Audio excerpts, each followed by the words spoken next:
Zoophiles, people who are attracted to animals. One of the most disgusting communities out there. I've made a couple of videos trolling them, but while I was doing my last video, I stumbled upon something very strange. Something I never thought I would see or find in my life, but somehow I did. I stumbled upon a Zoophile podcast, and I must say, it's very strange. And I will warn you, this video is very weird. They talk about some very disgusting things. They have Zoophile hosts who give people advice about the Zoophile community. And for some reason, they even make their own songs, like the classic Pxrge Blues. But in my dreams, someday I would close my eyes, I'm counting sheep. Who is enjoying that song? That is awful. Here is a description of their website and podcast. You are not alone. There is nothing wrong with you. You are worthy of love. Zooey the Dow is the world's first monthly podcast covering the Zoophile community and all things Zooey and wonderful, featuring in-depth discussions, dating advice, and original song and skits, all with a great deal of playful candor. Zooey the Dow sets itself apart with an openly positive and joyful interpretation of what it is to be a zoophile. There is no positives about being attracted to animals and trying to be in a relationship with them. If you're doing that, you have problems. Over the years, ZooTT has grown to include a multitude of hosts and guests, collectively bringing decades of animal activism and cross-species romance to the mic. That is disgusting. With the help of a dedicated cast and crew of Zooey talent, there may be others out there doing the same thing, but ZooTT aims to do it the best. And then they have a donate button at the bottom of that description, just in case you want to donate to the Zoophile community. Why do they receive $66 per week? Who is donating to these weirdos? Now, I thought that the alpha male advice podcasts were bad, but I was not ready for the Zoophile podcast. So we're going to listen to one of their most recent episodes called Dear Non-Zoos. I'm a non-zoo because I'm a normal person and I'm not attracted to other species because I actually have a functioning brain. So these are some brief quick segments from the podcast because I'll tell you now, you definitely do not want to listen to most of this. You will be scarred for life if you do, like I am now. So please subscribe. For all your poorly conceived criminal studies, you don't know us. You don't know the half of us. But the problem isn't us. It's you. You are social rejects. No one wants you. No group wants to be associated with you. You hurt animals. That's what you do. And you want us to accept you? How are we the problem, bruv? I feed my dog. I take care of it. I pet it, walk it. I don't need to be doing any weird things with it. I'm pretty sure my dog is much happier than yours. No one likes you, Zoophiles. Stay away, bro. She told me that every dog in the world doesn't want you near them. And however they get here, we tell them the same thing. You're not sick. You're not alone. You deserve love. You are sick. If you're a zoophile, go get help. Animals cannot consent to humans. We do not speak the same language. We can't communicate very well. There should be nothing about an animal that is attractive to you. Something clearly went wrong in your life if you're now attracted to animals. Please try harder.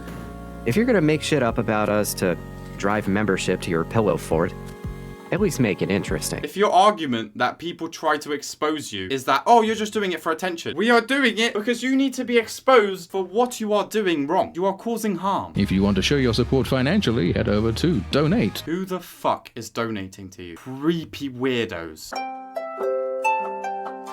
So now we're going to listen to an episode called Zoo Pride 2023. I don't know who is proud about being a zoo, but the fact that there is people that like celebrate Zoo Pride, there are major issues here. Even if you can't get together with a whole bunch of other zoos or do anything like that, you can always just spend time with your animal loved ones. You should not be allowed to own any pets. I don't know why the police don't act on this. They should not even be allowed to get anywhere near an animal. And then in this episode, they have a segment where people send in their messages for Zoo Pride 2023. Being a zoo is something we should all take pride in.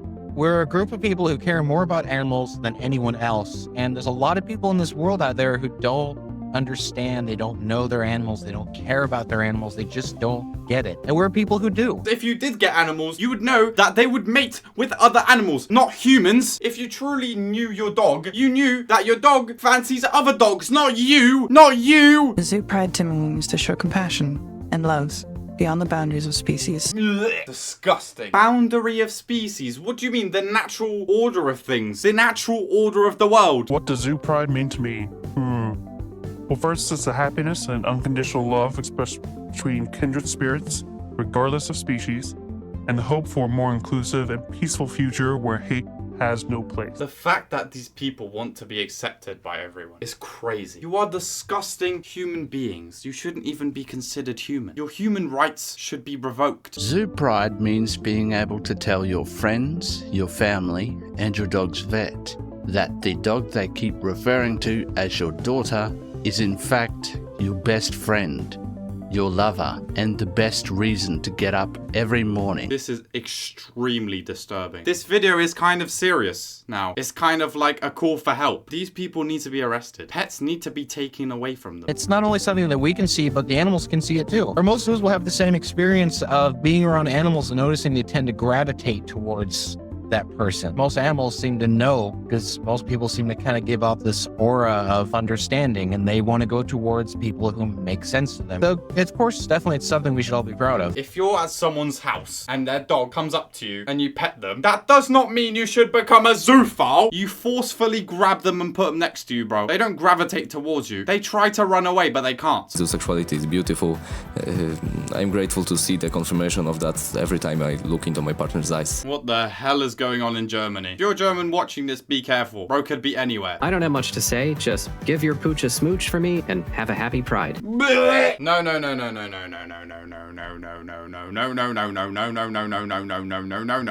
It wouldn't even be bad if it didn't mean it in a weird way. But because it came from a zoophile, you know it's not the normal way of kissing your pets. There is so much joy to be found in bringing happiness to our non-human friends, whether it be new sights, smells, or the There is nothing wrong with that. There is everything wrong with it. And the fact that these people can't see it is the problem. The fact that there's this whole zoophile community and they have a podcast and they all interact with each other and be like, oh my god, you're such a good job. Oh my god, I love your pet. No! The next podcast episode we're going to look at is called Oops, More Emails. People send emails to them and then they read it and give their advice. We got some hosts for this podcast, Aqua and Steve, and then Aqua and Sigma. Cringe as fuck. Took a break from being active in the community since there's been a lot going on with me lately. I've started seeing a therapist for a bunch of different things. I was thinking about talking to her about being in the zoo. However, I was unsure if that would be bad in the long run. I've heard so many horror stories about dogs getting taken away from zoos who really did love them. Horror stories is what you're doing. Being able to have a pet in your house. That's the true horror story. Not it getting taken away from you. That's the inspirational story. That's the motivational story. You going to prison would make me happy. And millions and billions of other people happy too. There are several animals that I would love to know just how to express my truly deepest affections for, but I'm not sure where to begin. These critters aren't all that common to find information for. They're parrots. Oh, one of which is a conure, who I'm still trying to get to fully warm up to me. Don't tell the others, but my favorite by far out of all of them is a gorgeous long-haired rabbit we'll call Peach. Parrots and bunnies. Parrots and bunnies. Parrots and bunnies. Most importantly, she loves me and me alone, as I'm the only one she will ask for scritches from and occasionally give a well-appreciated kiss to. But I'm looking for a way to actively open the floor to her to join me in the most.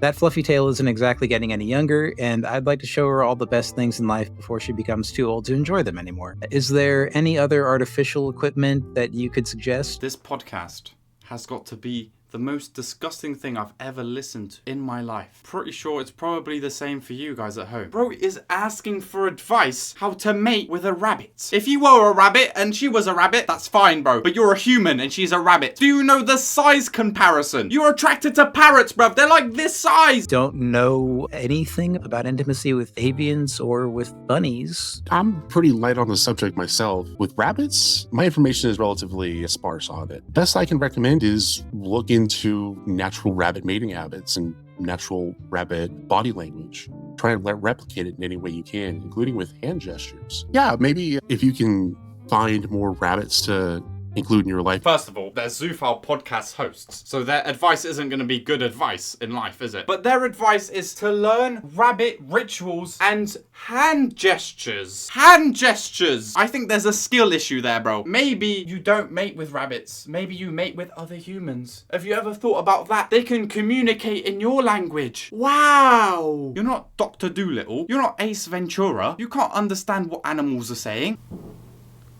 Gunshots outside my house. The zoophiles are coming. I have the opposite side of this problem because all of the animals that I'm attracted to are much bigger than me. I'm the one who risks injury, not them. Bro is probably attracted to elephants. I don't even want to know the real animal he's attracted to. I know a handful of zoos actually prefer small dogs, particularly male ones, because apparently really fun. What the? No, bro. I got to submit this to the FBI, bro. They need to find these people. Guys, you know what's crazy is that this is like extremely disgusting. And I'm making a video on this, but I can't even put a lot of the things they say in the video. So think about what they're saying and what I've had to listen to. What you're listening to is not even the worst of the worst. Due to some information my dad told me, I don't entirely want to share here. It basically confirmed what we all thought was true. My grandpa was a zoo. My grandfather passed 2 years ago now, and his lovely German Shepherd partner passed only a few months before he did. They were a role model for what